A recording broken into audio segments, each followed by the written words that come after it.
Good morning. আমার সকাল শুরু হলো ঘর ঝাড়ু দিয়ে। বেসিক্যালি আমার ঘর ঝাড়ু দিয়ে সকাল শুরু হয়, কিন্তু আজকে একটু আলাদা, কারণ আমি আজকে একটু লেট করে উঠেছি। সানডে তো আজকে একটু শোয়ার দিন, ঘুমানোর দিন, তো আমি একটু বেশি করেই ঘুমিয়েছিলাম। এখন বাজে সকাল 9টা।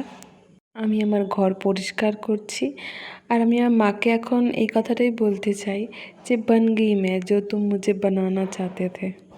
আমি ছোট থেকে একা থাকতে চেয়েছিলাম, বাট এখন আর চাই না একা থাকতে। এই কাজের জন্য বাসন মাজো, নিজে রান্না করো, নিজে ঘর পরিষ্কার করো, নিজে কোমোট ধো, নিজে, সব থেকে বাজে জায়গা যেটা আমার কাছে। সারাদিন রোদে থেকে থেকে মুখের অবস্থা গোবর থেকে গু হয়ে গেছে।